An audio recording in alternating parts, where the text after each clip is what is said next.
तो good morning to all. तो इस लेक्चर में हम बात करेंगे कुछ लिनक्स के इंटरव्यू क्वेश्चंस की, जो L1 टाइप की कुछ जॉब्स होती हैं लिनक्स में।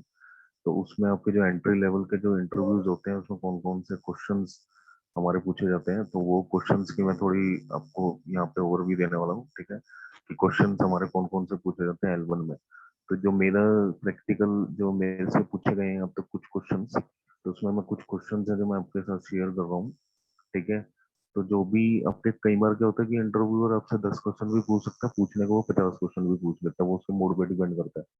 ठीक है, तो अभी मैं कुछ इंटरव्यू के क्वेश्चन आपके साथ शेयर कर रहा हूँ। जो मेरे अभी लास्ट इंटरव्यू हुआ था तो उसमें मेरे से कुछ क्वेश्चन पूछे गए थे। ठीक है, तो मैं उन क्वेश्चन के आंसर भी आपको शेयर करूंगा, और अगर हो सके तो मैं आपको प्रैक्टिकल भी दिखाऊंगा, छोटी छोटी कमांड्स का जो मेरे से इंटरव्यू में पूछी गई है। ठीक है।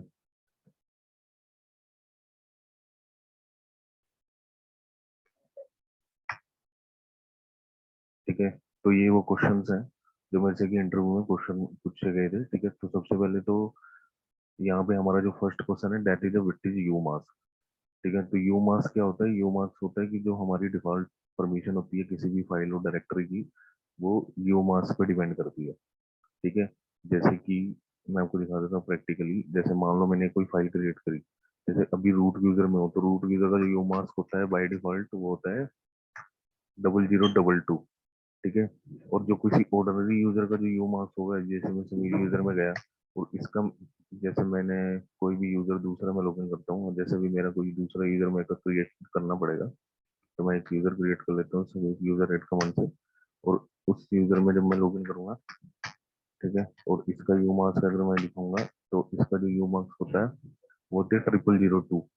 ठीक है, तो रूट यूजर का जो यू मास्क होता है वो होता है 0022, और ऑर्डिनरी यूजर का जो यू मास्क होता है वो होता है 0002। सो our default permission is depend upon the umask. When we creating in the file in an ordinary user, then its permission will be 666 minus umask.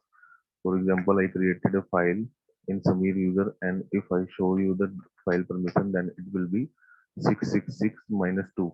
That means the default permission for the file in ordinary user will be 664, and if you are working in a root user, then it will be the 644.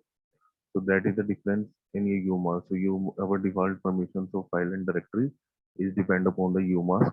Okay, so for root user it will be 0022, and for ordinary user it will be 222. तो जो file की permission होती है वो होती है 666।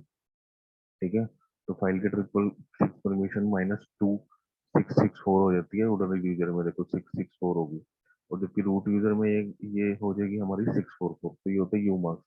तो जो डिफॉल्ट परमिशन होती है वो यू मार्क्स पे डिपेंड करती है। अगर डायरेक्टरी जैसे 777 होती है, तो 777 माइनस 22755 हो जाएगी रूट के केस में, और ऑर्डिनरी यूजर में हो जाएगी वो 775। ठीक है, तो ये होता है you marks. You marks our default permission is depend upon the you marks.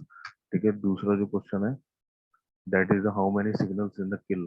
तो किल में कितने सारे सिग्नल्स होते हैं? किल में there are 64 signals in the kill. तो किल कमांड से आप कोई भी प्रोसेस किल कर सकते हो। ठीक है, तो वो ये मार्क्स हो गया आपका। Second question, how many signals in kill. तो there are 64 signal in the kill. How we can list the all kill signal? so there is a command for list all call signal, kill hyphen l. Okay, so it will show you all kill signal. So there are total 64 signal in kill. So we can also use the number. Okay, and we can also use the complete name of a kill.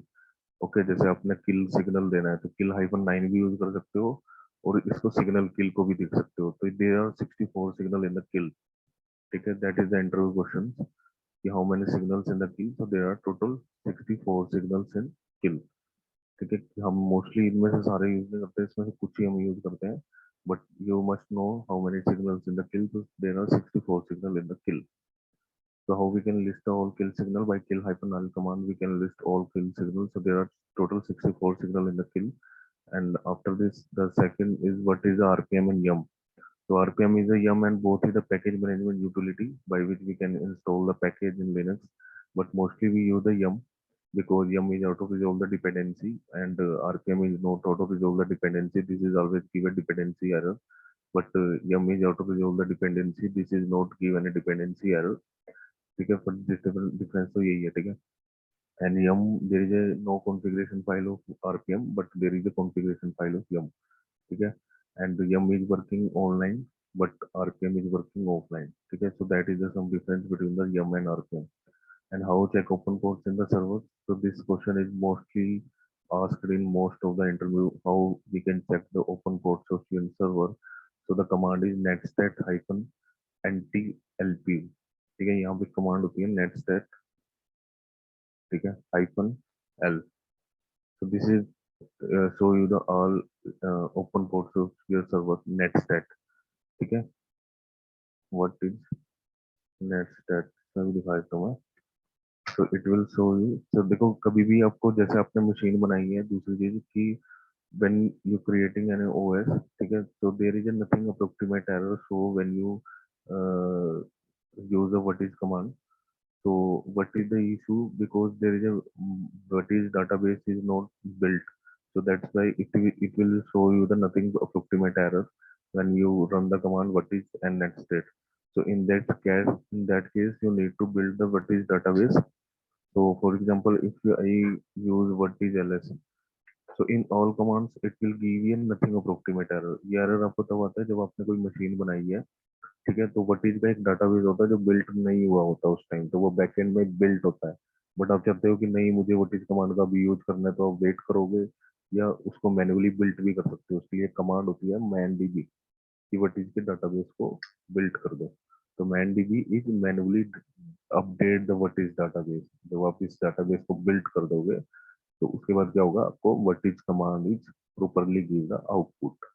ठीक है, तो ये mostly हमारे जब problem आती है जब हम मशीन्स को इंस्टॉल करते हैं। ठीक है, अब मैं अगर देखो वट इज का यूज करता हूँ, देखो ये मेरे को प्रॉपरली आउटपुट दे रहा है। ठीक है, वट इज नेट स्टेट, तो नेट स्टेट में देखो क्या आ गया, print network connection routing table interface statics. ठीक है, सो नेट स्टेट में हमारा एक ऑप्शन होता है, हम ओपन पोर्ट कैसे चेक करते हैं नेट स्टेट कमांड से। मैं आपको दिखा देता हूँ गूगल पे भी, how check open port in Linux. तो कमांड इज नेट स्टेट।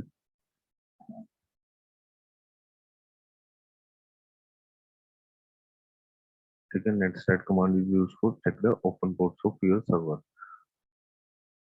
ये देखो, netstat hyphen T U L P N. ठीक है, T U L P N, मैं एक बार इसको करके भी दिखा देता हूँ, नेट सेट, ठीक है, hyphen N T U L P. तो it will show you all open port. ठीक है, ये आपको ध्यान में रखना है, netstat hyphen N T U L P. So this is list the all open ports of your server. ठीक है, और दूसरी चीज दिमाग में ये बिठा लेना, सर्टिफिकेशंस के बारे में इंटरव्यू में कोई नहीं पूछता, they just check your knowledge. ठीक है, अगर आप सोचते हो कि नहीं यार मैं सर्टिफाइड नहीं हूँ, I can't give the interview, तो ऐसी कोई बात नहीं है। Interview check your knowledge, they not check your certification. First of all they check your knowledge, and if you clear the interview तो बाय द तो वो आपको रख लेंगे। ऐसी कोई बात नहीं होती कि आपकी सर्टिफिकेशन सही है आपको। ठीक है, तो वो चीज दिमाग में से निकाल दो। तो how check open port C N server, तो कमांड थी हमारी netstat hyphen N T P L U.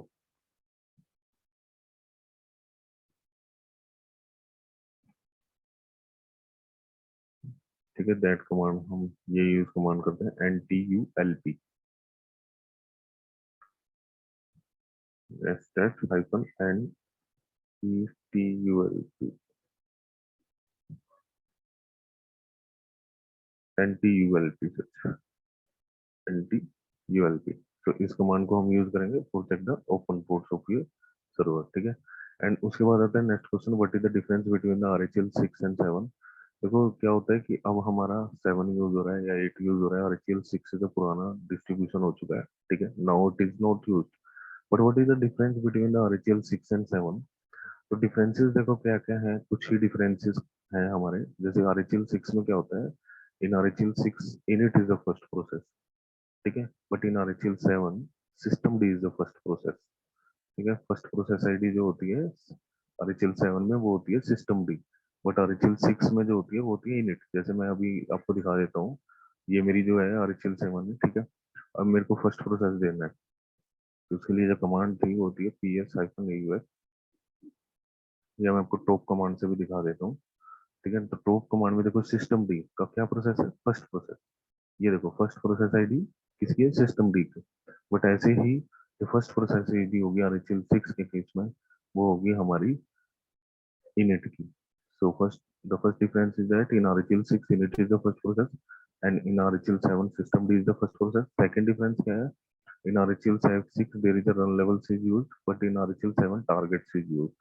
ठीक है, जैसे हम यहाँ पे लिखते हैं system CTL set default target, but in RHEL 6 में हम क्या यूज करते हैं, वहाँ हम रन लेवल का कंसेप्ट यूज करते हैं। तीसरी चीज क्या है कि RHEL 6 में हम सर्विस को इनेबल करने के लिए कमांड लिखते हैं chp config service, chp config जो भी सर्विस नेम है ऑन। बट 7 में क्या होता है, सिस्टम सीटीएल यूज किया जाता है, system CTL enable service name. But वही काम आरएचएल 6 में chp config से हो रहा है। ठीक है। और आरएचएल 6 में हमारा रूट पासवर्ड ब्रेक करना बड़ा इजी है, हमारा लेवल 1 में ही काम हो जाता है। बट आरएचएल 6 में 7 में हमारा रूट पासवर्ड ब्रेक करना थोड़ा मुश्किल होता है आरएचएल 6 से। तो आरएचएल 6 में हमारा जो रन लेवल्स हम चेंज करते हैं वो slash etc init tab file में करते हैं। बट आरएचएल 7 में वही काम हमारा वो यहाँ पे हम रन लेवल्स को टारगेट्स बोलते हैं, और वो काम हमारा system CTL set default target से होगा। ठीक है, आरएचएल 7 में। So that is the difference in the RHEL 6 and 7. And next question, what is the TCP in UDP? This is a part of the networking. Okay, so TCP is a transmission control protocol and UDP is a user data program. The difference is that the TCP is very slow. Okay, TCP हमारा slow होता है and UDP is very fast, because in UDP there is no any confirmation, no any acknowledgement that your packet received or not. But in TCP there is a confirmation or acknowledgement that packet received or not. UDP में हमारी acknowledgement नहीं ली जाती कि भाई packet आपके पास पहुंचा है कि नहीं। यूडीपी बोलता है मैंने भेज दिया, मेरे को कोई मतलब नहीं है कि वो पहुंचा कि नहीं। बट टीसीपी में अक्नोलेजमेंट मांगी जाती है कि भाई पैकेट आपका रिसीव हुआ है कि नहीं हुआ। so that is the difference between the TCP and UDP. And what is the meaning of hyphen M and hyphen G in free command? ये भी मेरे से पूछा गया था क्वेश्चन अभी लास्ट इंटरव्यू पे कि what is the meaning of hyphen M and hyphen G in free command? So सबसे पहले तो फ्री कमांड का मैं बता दूं कि जो आपका मैम सर्वर का फ्री स्पेस है वो हमारा फ्री कमांड से चेक होता है। ठीक है।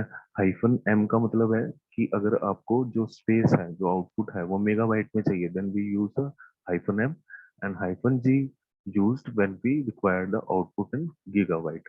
सो फ्री कमांड में अगर आप माइनस एम लगाते हो तो वो हमें आउटपुट जो है मेगाबाइट में देगा, and if you use the minus G then it will give the output in gigabyte. मैं आपको दिखा देता हूँ एक बार इसका प्रैक्टिकल करके, जैसे मैंने किया फ्री। ठीक है। सो फ्री कमांड में देखो आपकी मेमोरी आ गई। ठीक है, कितनी मेमोरी है, कितनी यूज होगी या कितनी फ्री है। बट मुझे इसको मेगाबाइट में चाहिए, तो मैं क्या यूज करूंगा, free hyphen M. So it will give you the output in megabyte. और अगर आपको गीगाबाइट में चाहिए तो free hyphen G, so it will give you the output in gigabyte. ठीक है। तो फ्री माइनस माइनस हेल्प से भी आपको देखो ये चीज दिखाएगा, ये फ्री माइनस माइनस हेल्प अगर करते हो तो यहाँ पे ये दिखा रहा है कि भाई अगर आप हाइफन एम लिखोगे that will show the output in megabyte, and if you use the hyphen G then it will show you the output in gigabyte. So this is the interview question कि what is the meaning of the hyphen M and what is the meaning of the hyphen G in free command. Okay. So so ये question हमारा होगा। ठीक। And what is the swap space? So swap space क्या है, एक तरह की virtual memory है लिनक्स में। जैसे मैं आपको विंडोज में भी एक वर्चुअल मेमोरी अगर मैं दिखाऊं आपको, तो ये मेरा जैसे माई कंप्यूटर है, मैं इसमें वर्चुअल मेमोरी आपको शो दिखा सकता हूँ। तो वर्चुअल मेमोरी क्या होती है, ये एक तरह का एक मेमोरी होती है जो टेम्परेली हमारे प्रोसेस को होल्ड करती है। Whenever physical memory is 100% utilized and some of the process is temporarily hold by the virtual memory. Okay, so यहाँ पे भी मैं अगर आपको virtual memory दिखाऊं, so this is my virtual memory in Linux. Okay, so this is a virtual memory. Okay, तो virtual memory हमारी एक तरह से स्वैप स्पेस बोला जाता है लिनक्स में उसको। तो जैसे मैं जो आपको ये शो कर रहा हूँ ये मेरी विंडो की वर्चुअल मेमोरी है, देखो। तो इसमें इसको आप बढ़ा भी सकते हो यहाँ से, this is the Windows virtual memory. इसी चीज को हम स्वैप बोलते हैं लिनक्स में। ठीक है। सो स्वैप स्पेस जो होता है हम at the time of installation create करते हैं कि कितना स्वैप देना है हमें। ठीक है। और स्वैप का एक फॉर्मूला भी होता है।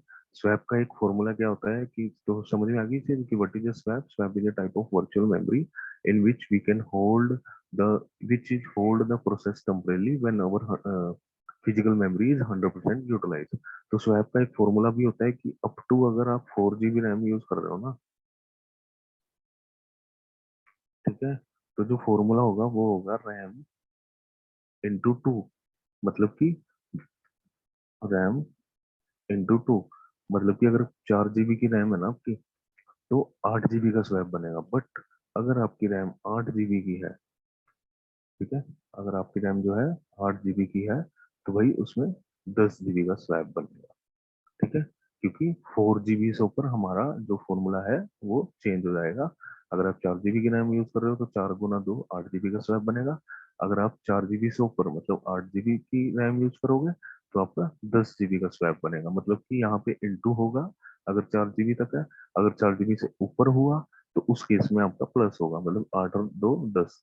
तो this is the formula for the swap space. Okay, ये भी कई बार पूछ लिया जाता है। How check free space? Free swap space वही फॉर्मूला था उसका, फ्री माइनस एम कमांड से हम फ्री जो है स्वैप स्पेस चेक करते हैं। देखो ये स्वैप स्पेस फ्री स्पेस आ गया। ठीक है, अभी स्वैप स्पेस ही नहीं है इसके लिए अंदर, क्योंकि अभी स्वैप स्पेस हम इसलिए नहीं यूज करते क्योंकि जो मेरी मशीन है ये मैंने क्लाउड में बनाई है, और क्लाउड में ऑलरेडी रैम जो होती है ना वो बहुत, मतलब इन सर्वर्स की रैम काफी होती है, तो इसलिए इनको स्वैप स्पेस की जरूरत ही नहीं पड़ती। वो कहता है कि हमारी जो फिजिकल मेमोरी है वो ही होल्ड कर लेगी प्रोसेस को, तो हमें वर्चुअल मेमोरी की जरूरत नहीं है। तो that's why the cloud is not use the swap space. But अगर आप फिजिकल सर्वर यूज कर रहे हो या आपकी कोई वर्चुअल मशीन है, then it will give you the swap space. Okay, तो free minus M will give you the swap space in the megabyte. So next question, how kill any user process? ठीक है, हमारा कोई user है उसका process मेरे को किल करना है, तो उसकी एक कमांड होती है किल हाइफन यू, ये किल हाइफन 9 हाइफन यू। ठीक है, उसके बाद हमें देना है यूजर नेम। ठीक है, ये चीज क्या करेगी, इस यूजर के जितने भी हमारे जो प्रोसेस हैं उनको किल कर देगी। ठीक है, किल हाइफन 9 हाइफन यू। ठीक है, kill hyphen 9 hyphen U user name. ठीक है, it will kill the all process. ठीक है, उसके बाद जो मेरा होता है how we can increase the swap space.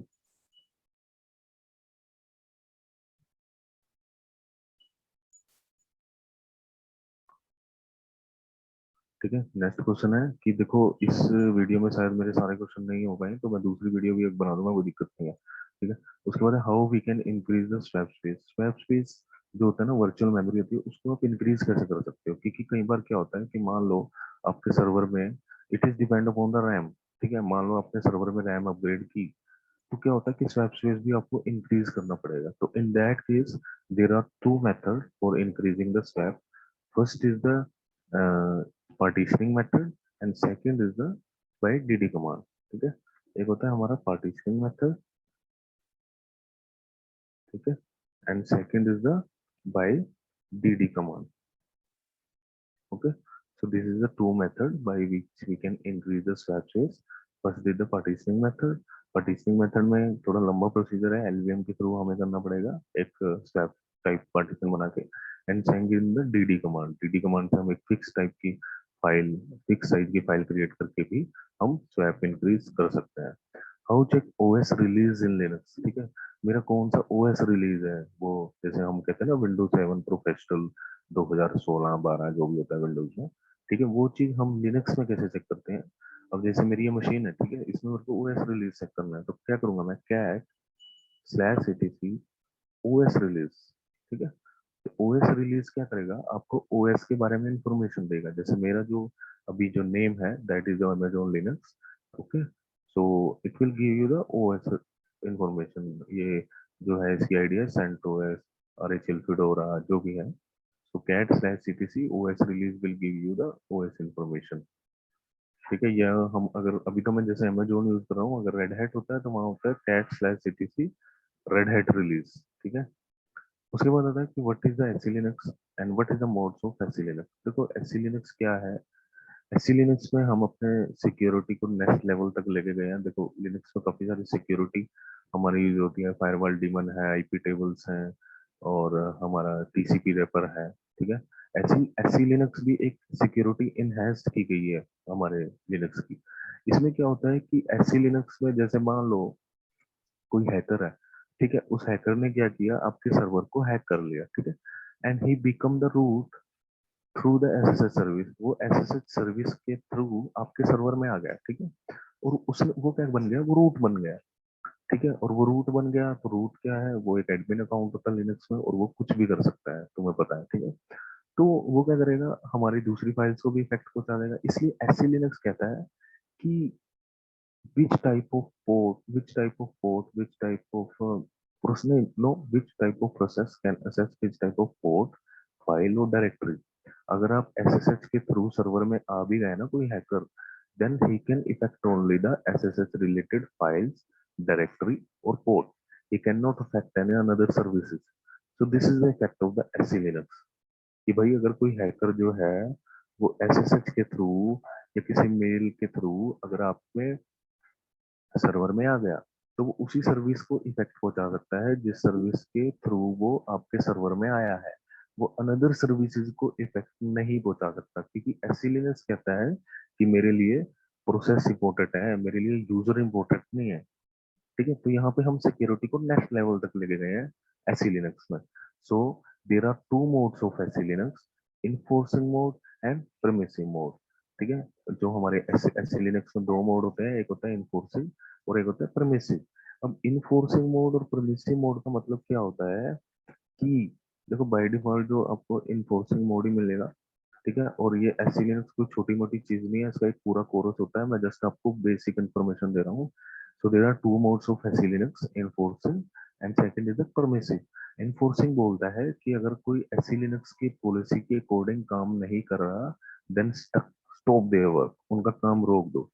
But permissive बोलता है कि अगर कोई एसी लिनक्स पॉलिसी के अकॉर्डिंग काम नहीं कर रहा ना, तो उसका काम रोकना नहीं है आपको, उसको नोट कर लेना है, ठीक है। मतलब कि ये मोड हमारा इसीलिए बनाया गया है परमिसिव वाला, कि अगर आपका काम कोई नहीं हो रहा तो आप परमिसिव मोड में ऐसी लिनक्स को करके, अगर वो काम हो जाता है, दैट मीन कुछ ऐसी लिनक्स स्टम्पिंग का इशू है, आपको स्टम्पिंग प्रॉपर करनी पड़ेगी।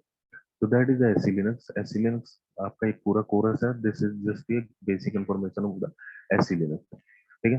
तो what is a crontab and how many fields in the crontab. So crontab क्या होता है कि हमारी रिपीटेड जॉब शेड्यूलिंग के लिए लिनक्स में हम क्रोन टाइप यूज करते हैं। जैसे मान लो कोई हमारा काम है, ठीक है, वो हमें हर घंटे करना है, हर मिनट्स करना है, हर आवर्स करना है, ओके, हर वीक करना है, हर मंथ करना है।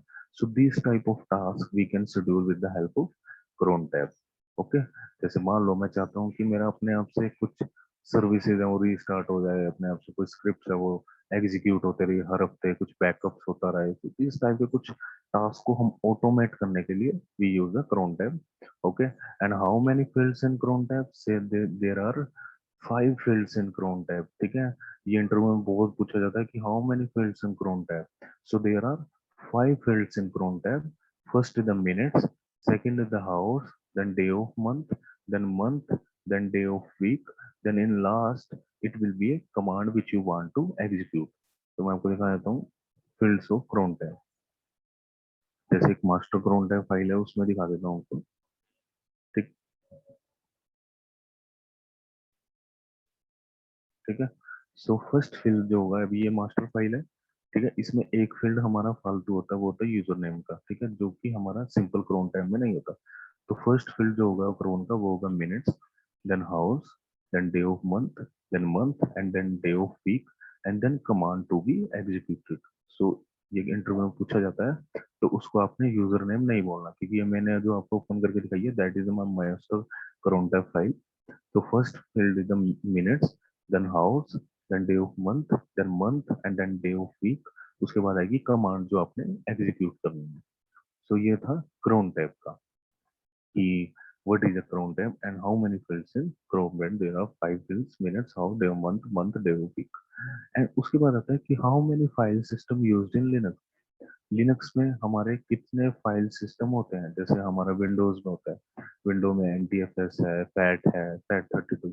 जैसे आपको मैं दिखाता हूँ, मैं सी ड्राइव में यहाँ पे गया, तो ये किससे फॉर्मेटेड है, ये इस एनटीएफएस सिस्टम से फॉर्मेटेड है, ठीक है, न्यू टेक्नोलॉजी फाइल सिस्टम है। ऐसे ही लिनक्स में होता है हमारा ext3, ext4, NTFS नहीं XFS। तो ये जो फाइल सिस्टम होता है, हमारा विंडोज में आपको NTFS मिलेगा, बट लिनक्स में आपका XFS मिलता है, ext3 मिलता है, ext4 मिलता है। ठीक है, मैं आपको दिखा देता हूँ। अभी जैसे ये मशीन है, ठीक है, अभी इसमें मुझे फाइल सिस्टम चेक करना है कौन सा है, तो मैं क्या करूंगा, df-ht। Okay, so it will show you the file system. तो मेरा जो फाइल सिस्टम है इस मशीन में, that is the XFS file system. जैसे हमारा विंडोज में NTFS होता है, ऐसे यहाँ पे ext3, ext4, XFS file system, ISO 9660 file system, swap file system. तो ऐसे यहाँ पे ये वाले फाइल सिस्टम होते हैं, जैसे इस मशीन में XFS फाइल सिस्टम है। ठीक है, तो ये चीज थी कि how many file system used in Linux. ठीक है, उसके बाद ये वाला क्वेश्चन अभी स्किप कर दो। ठीक है, what is a tar and what is a gzip. ठीक है, टार क्या है और जीजिप क्या है। देखो टार क्या होता है, जैसे आपने विंडरार सुना होगा विंडोज में। अब विंडरार से आप क्या करते हो, विंडरार से क्या करते हो, आप मल्टीपल फाइल से एक सिंगल फाइल बना लेते हो। ठीक है, काफी सारी फाइलें हैं, या विनरार फाइल है, उसको आप एक्सट्रैक्ट करते हो, तो देखो अपने रार फाइल से कितनी सारी फाइल्स बन जाती हैं। तो वो विनरार एक तरह से लिनक्स में टार है। ठीक है, by which we can archiving the file, we can create a single file from the multiple file with the help of tar। तो tar का सिंटेक्स होता है tar हाइफन सी, क्रिएट करो वी से वर्बोज, एफ से फाइल, किस name से करना है और किन किन फाइल्स का tar क्रिएट करना है। ठीक है, दूसरी चीज आती है gzip। जैसे हमारा winzip होता है ना लिनक्स में, नहीं विंडोज में, वैसे यहाँ gzip है, xz है। ठीक है, ये क्या होती है, कंप्रेशन यूटिलिटीज होती है फाइल्स को कंप्रेस करने के लिए। ठीक है, अपने फाइल का साइज छोटा करना है। ठीक है, तो उसके लिए हमारा gzip और xz यूटिलिटी हमारी यूज होती है लिनक्स में। And how change all file permission to 777। ठीक है, हम एक लोकेशन में बैठे हुए हैं। ठीक है, अब उस लोकेशन पे मल्टीपल फाइल्स पड़ी हैं, मल्टीपल डायरेक्टरी पड़ी हैं। ठीक है, सभी फाइल्स के अलग अलग नाम है, सभी डायरेक्टरी के अलग अलग नाम है, और मुझे क्या करना है ना कि सभी फाइल्स की परमिशन 777 करनी है। तो हम उस केस में एक कमांड हम लिखेंगे, फाइंड करो। ठीक है, और जिस मार्क में तुम हो, जैसे मैं हूँ मान लो स्लैश होम समीर में, ठीक है, डेस्कटॉप के अंदर हूँ मान लो। ठीक है, इस बात में हूँ मैं, तो ये कहेगा फाइंड करो इस डायरेक्शन में, type is equal to file, ये लिखोगे। और उसके बाद क्या करोगे, मैं बोलता हूँ एग्जैक्ट, मतलब नॉन इंटरेक्टली ch मोड 777 परमिशन कर दो सभी फाइल्स की। ये कमांड यूज होगा यहाँ पे। ठीक है, वैसे इंटरव्यू में क्वेश्चन पूछता नहीं है, बट कई बार वैसे एक दो बार पूछा गया, तो उसमें ये लिखना कि फाइंड करो, उसके बाद इस बात में, ठीक है, हाइफन टी टाइप फाइल होना चाहिए। ऑब्जेक्ट का मतलब होता है कि नॉन इंटरेक्टिव। अगर आप यहाँ पे ओके लगाओगे ना, तो ये हर फाइल पे पूछेगा कि इसकी परमिशन चेंज करूँ या नहीं, बट एग्जैक्ट का मतलब होता है कि बिना पूछे काम कर देगा, यस नो नहीं पूछेगा और वो काम कर देगा। तो that's why exact is use for the non interactiveness and okay is use for the attractiveness. ठीक है, तो ये कमांड वैसे कम ही पूछी जाती है, बट मेरे से एक बार भी पूछी गई थी कि how we can change all formation from the 777। And next question is how change the time zone Linux. जैसे आप क्या करते हो, विंडोज में यहाँ पे जाते हो, ठीक है, और यहाँ पे आपने टाइम डेट सेटिंग करनी है, जो भी आप यहाँ से कर देते हो। बट लिनक्स में क्या होता है कि इसकी कमांड होती है टाइम डेट ctl। ठीक है, time date ctl hyphen set, set hyphen time zone. मैं दिखा देता हूँ, इसमें हमारी क्या होती है, टाइम डेट ctl। ठीक है, ये कमांड है set hyphen time zone, set hyphen time zone. ठीक है, उसके बाद कौन सा टाइम जोन तुम्हें देना है, तो देखो कई सारे टाइम जोन आ गए हमारे। ठीक है, तो ये कमांड होती है हमारी time date ctl set hyphen time zone and then give the zone time. ठीक है, time date ctl set hyphen time zone and then give the zone name. ठीक है, ये कमांड होती है how change the time zone in Linux. उसके बाद होता है कि what is the difference between the user and add user command. दोनों ही ये कमांड एक ही काम करती हैं। ठीक है, दोनों यूजर ऐड करती है, यूजर ऐड कमांड भी यूजर ऐड करती है और ऐड यूजर कमांड भी हमारी यूजर ऐड करती है। ठीक है, but what is the difference between the user and add user command, तो वो मैं दिखा देता हूँ एक बार। ये भी पूछा गया था इंटरव्यू में कि what is the difference between the add user and user add command. तो देखो डिफरेंस क्या होता है, the two major command for user management और ऐड यूजर और यूजर ऐड। दोनों ही यूजर ऐड करती है, but the difference is that between add user and add user is that the add user is used to add user with the setting of accounts home folders, and other setting while user add is a low level utility command to add users. So this is the major difference between the user and add user. The difference between the add user and user add is that the add user is used to add user with the setting up accounts home folder, and other setting will user add is a low level utility command to add user. So this is the difference between the user and add user. And next is the main configuration file of network. ठीक है, जैसे हमारा क्या होता है कि Windows में हम यहाँ पे जाते हैं और अपनी जो है कॉन्फ़िगरेशन यहाँ पे चेंज कर देते हैं। There is no configuration file of network in Windows. ठीक है, आप क्या करते हो, यहाँ पे जाके अपना नेटवर्क चेंज कर लेते हो, but there is a everything in Linux is a file, as you know. So what is the main configuration file of network? So the main configuration file of network is /etc/sysconfig, okay, /network script। ठीक है, इसमें हमारी कई सारी file होंगी। ठीक है, that is all is the main configuration file of network. तो इस बात में आपको मेन कॉन्फ़िगरेशन फाइल मिलेगी /etc में sysconfig में नेटवर्क स्क्रिप्ट में ifcfg में आपको शो भी कर देता हूँ। ठीक है, ls-l/etc/sysconfig, ओके, /network script। ठीक है, ifcfg, ये देखो, this is the main configuration file of network.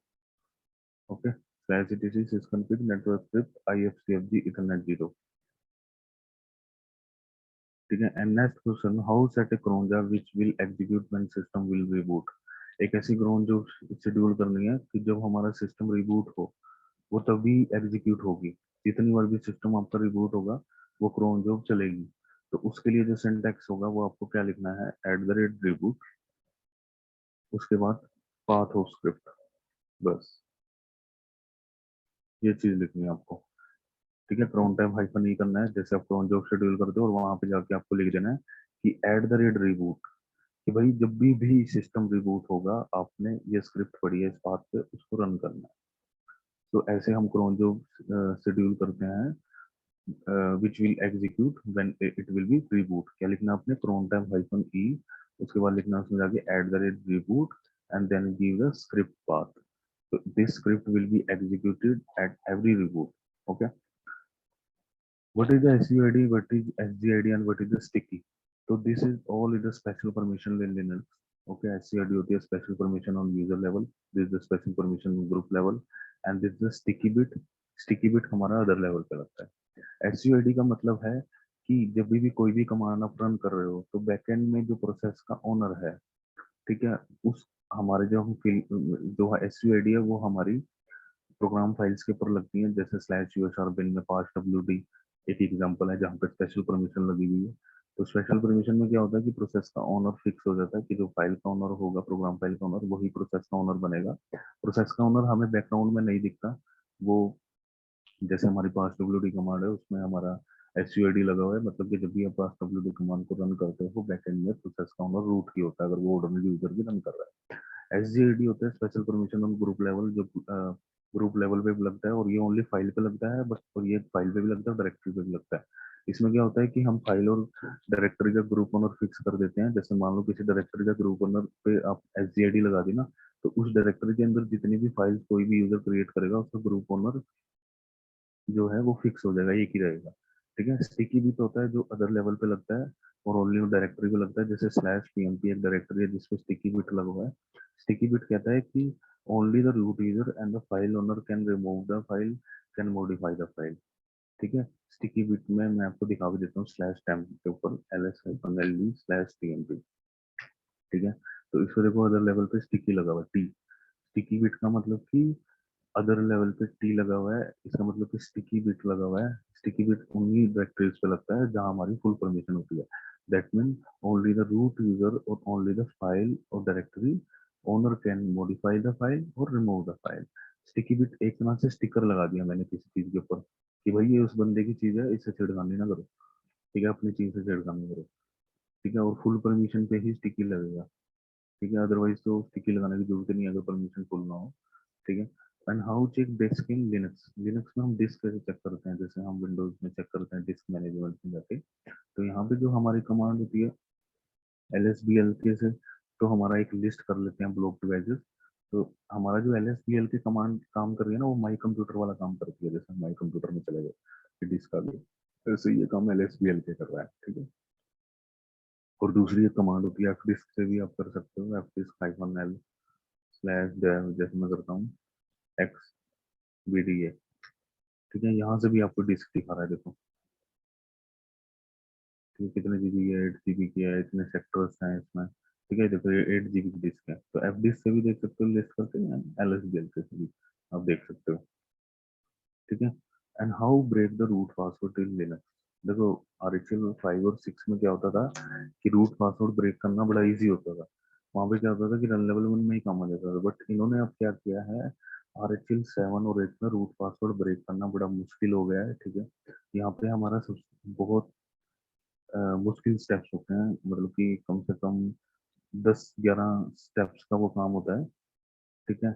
जो हमारा मतलब कि 10-11 स्टेप्स का काम है RHEL 7 में और 8 में, जबकि RHEL 5-6 में वो काम बड़ा इजी है, ठीक है। तो रूट पासवर्ड ब्रेक करने के लिए मेरे को इंटरनेट पे मैं आपको दिखा देता हूँ कुछ step, how break root password in RHEL 7, ठीक है। और ध्यान रखना कि रूट पासवर्ड ब्रेक करने के लिए आपको सिस्टम पे फिजिकली अवेलेबल होना चाहिए, ऐसे ही रूट पासवर्ड ब्रेक नहीं होगा। देखो रूट पासवर्ड ब्रेक करने के लिए जैसे आपको ये स्क्रीन आती है, इसमें सबसे पहले तो आपको ई प्रेस करना है। एडिट मोड में जाके आपको कुछ ऐसे स्क्रीन लिस्ट होगी, ठीक है। अब इस स्क्रीन में आपको क्या करना है, आपने लिनक्स वाली लाइन देखनी है। तो लिनक्स वाली लाइन ये है, उस पर लास्ट में जाके ना अपने लाइफ में ना RD.break और उसके बाद करना है अपने कंट्रोल X। अब जैसे ही कंट्रोल X करोगे ना आप, तो आपको ये चीज दिखाई देगी ऐसे। तो उसमें आपको कमांड देनी है माउंट -0 रीमाउंट करो। अभी स्लैश जो है वो सिस्टम पे माउंट है, माउंट -0 रीमाउंट करो रीड राइट के साथ स्लैश रूट को। और उसके बाद क्या करोगे, आप चेंज रूट करके स्लैश सिस रूट में चले जाओगे। और उसके बाद आपको पासवर्ड यहाँ से आप रीसेट कर दोगे, और जो भी है। और एक क्या करना है, अपने स्लैश में डॉट ऑटो रिलेबल की फाइल क्रिएट करनी है ऐसी लिनक्स रिलेबलिंग के लिए, ठीक है। तो ये स्टेप्स आपको इंटरनेट पे मिल जाएंगे कि how we can break the root password in RHEL 7, ठीक है। उसके बाद आता है कि difference between the find and locate command. तो देखो फाइंड एंड लोकेट कमांड किस लिए यूज की जाती है, जैसे कि मैं यहाँ पे गया विंडोज में, मुझे कोई फाइल ढूंढनी है, तो मैं यहाँ पे लिख दूंगा नाम, जैसे मेरे को .txt फाइल ढूंढनी है, तो मैं करूंगा star.txt, ठीक है। और ये मेरे को TXT फाइल शो कर देगा सारे। तो यही कमांड, यही काम जो होता है हमारा लिनक्स में, फाइंड कमांड से होता है और लोकेट कमांड से होता है। अब देखो इनमें दोनों में डिफरेंसेस क्या है। लोकेट कमांड हमें जो होता है ना, एक डाटाबेस से आउटपुट लेके देता है, mlocate डाटाबेस से। बट फाइंड कमांड जो हमें आउटपुट देता है, दैट इज, वो हमें एक्चुअल फाइल सिस्टम से आउटपुट देता है। The first difference is that the find command is give the output from a actual file system, but locate command is give the output from the, ये एक database में search करके हमें output देता है, बट ये हमारा एक्चुअल फाइल सिस्टम में आउटपुट देता है। That's why it is fast and it is slow. And locate command is not give a pure output, but find command is give a accurate output. अगर आप ढूंढते हो ना कि समीर नाम की एक फाइल सर्च करो लोकेट से, तो वो प्रॉपरली जिसका नाम समीर होगा वो नहीं सर्च करेगा, वो मैच करेगा पैटर्न को, बट ये एक्चुअली प्योरली फाइल नेम को सर्च करता है find command. And locate command का डाटाबेस होता है mlocate.db, जो हमारा जो होता है जॉब शेड्यूलिंग से, हमारा क्रोन जॉब से वो प्रॉपरली अपडेट होता रहता है। बट फाइंड कमांड में क्या होता है, इसका कोई डाटाबेस नहीं होता, ठीक है। और ये एक्चुअली फाइल सिस्टम में चेक करता है, ठीक है। और फाइंड में हम कई सारे ऑप्शन यूज कर सकते हैं, जैसे नेम से सर्च करना, परमिशन से चेंज करना, यूजर से सर्च करना, उसके एक्सेस टाइम से सर्च करना। बट लोकेट कमांड में आपको इतने ऑप्शन नहीं मिलते, ठीक है। उसके बाद आता है कि what is LVM and how extend the LVM। अब मान लो मेरी एक डिस्क है विंडोज में, ये मेरी 40 GB की है, मुझे इसको 4 GB करना है। तो it is very difficult, Windows में तो ये काफी डिफिकल्ट होती है चीज, या तो आपको डिस्क बढ़ानी पड़ेगी या स्टोरेज करना पड़ेगा दोबारा। बट लिनक्स में क्या होता है, there is advance partition method use LVM। तो LVM is a logical volume manager by which you can easily extend the volume or reduce the volume according to your requirement. तो how extend the LV के लिए command होती है LV extend, ठीक है। LV by using the LV extend you can extend the LV। आप एक LV को एक्सटेंड कर सकते हो, LV एक्सटेंड, ठीक है। उसके बाद हमें नेम देना होता है, जैसे हाइफन एल कितना साइज इंक्रीज करना है, स्लैश, और उसके बाद ऐसा स्लैश है वॉल्यूम ग्रुप जो भी होता है। तो आप एक्सटेंड कैसे करते हो, एलबी एक बहुत बड़ा चैप्टर है ये, ठीक है, बट आपको बेसिक पता नहीं चाहिए what is LB. Logical volume manager by which we can extend the volume और we can reduce the volume. उसके बाद आता है हाउ टू कर्नल रिलीज। तो कर्नल है क्या? The kernel is the main core part of the operating system which manage our hardware resources like RAM, CPU, processor. Okay, so it is the main core part. So Linux kernel is developed by the Linux code. So how we can check the Linux kernel release? तो उसके लिए हमारी command होती है uname -r. Okay, uname -r. So this is show you the kernel release. This is my kernel release. So the command is uname -r. उसके बाद आता है how check load on your machine. तो load आप कैसे check करोगे, आपके system पे कितना लोड आ रहा है? तो इसके लिए हमारी जो कमांड होती है that is up time command. ठीक है, अप टाइम कमांड आपको दो चीजें बताती है। एक तो ये बताती है कि सिस्टम आपका कब से अप चल रहा है। सिस्टम मेरा 2 घंटे से अप चल रहा है, ठीक है। और उसके बाद ये बता रहा है कि कितने यूजर्स कनेक्टेड हैं इस सिस्टम के साथ, तो 2 यूजर कनेक्टेड हैं, और लोड एवरेज। ठीक है, तो अप टाइम कमांड से आप लोड चेक कर लेते हो, यूजर्स चेक कर सकते हो कितने कनेक्टेड है और कब से मेरा सिस्टम चल रहा है। अब मान लो मेरी विंडो मशीन है, अब विंडो मशीन में आप कैसे देखोगे कि मेरी मशीन कब से चल रही है? क्या कोई है कोई कमांड? यहाँ पे नहीं देख सकते आप, but by uptime command in Linux you can check from your server, मतलब कब से वो सर्वर चल रहा है, कितना टाइम हो गया। जैसे मेरे सर्वर को 2 घंटे हुए, ठीक है, तो by uptime command you can check the load average और time and how many users is connected from your server. उसके बाद आती है what is kill hyphen 9 command. Kill hyphen 9 क्या करता है? किल हाइफन 9 और प्रोसेस आईडी ये करेगा, इस प्रोसेस को फोर्सफुली किल कर देगा। ठीक है, क्योंकि कई बार क्या होता है कि सिस्टम जो होता है ना वो किल कमांड को इग्नोर कर देता है। ठीक है, सिस्टम हमारा कई बार किल कमांड को इग्नोर कर देता है कि अगर आप दोगे ना किल प्रोसेस आईडी, तो वो कई बार क्या होता है कि वो काम नहीं करेगी। सो किल हाइफन 9 क्या करता है? It is forcefully kill the process ID. System इसको कभी भी इग्नोर नहीं करता, क्योंकि अगर आपने हाइफन 9 लगा दिया ना तो it is forcefully kill the process. तो आपको ये ध्यान में रखना है, कभी भी अपने प्रोसेस को आइडेंटिफाई किए बिना उसको किल हाइफन 9 से प्रोसेस नहीं किल नहीं करना। कि कई बार it may be a kernel process, it may be an imported process by which if you kill this process then your server may be affect। Okay, तो इसको हमने किल नहीं करना होता, कि जब तक आपको नहीं पता उस प्रोसेस को, उसको ऐसे किल नहीं करना होता। तो किल -9 is forcefully kill the process. So this is my all interview question, ठीक है, जो कि मेरे से एक इंटरव्यू में पूछे गए थे। तो अभी मैं कुछ और इंटरव्यू के क्वेश्चन शेयर करूंगा। मेरा आज आईबीएम में इंटरव्यू है, ठीक है, तो आईबीएम में मैं जितने भी क्वेश्चन पुट करेंगे मैं उनको नोट करूंगा, और वो भी मैं आपको एक दूसरी लेक्चर में आपको सभी मैं आपको दिखाऊंगा जो जो भी क्वेश्चन मेरे से पूछे गए थे। सो अगर आपको वीडियो अच्छी लगी है तो उसको शेयर जरूर कीजिएगा। Okay, and this is all our interviews question. ये मैंने कहीं गूगल से कॉपी पेस्ट नहीं किए, ये मेरे से एक्चुअली में पूछे गए हैं। ठीक है, ये वो क्वेश्चन हैं जो आपको L1 टाइप जॉब के लिए हेल्प करेंगे। So thanks for watching the video.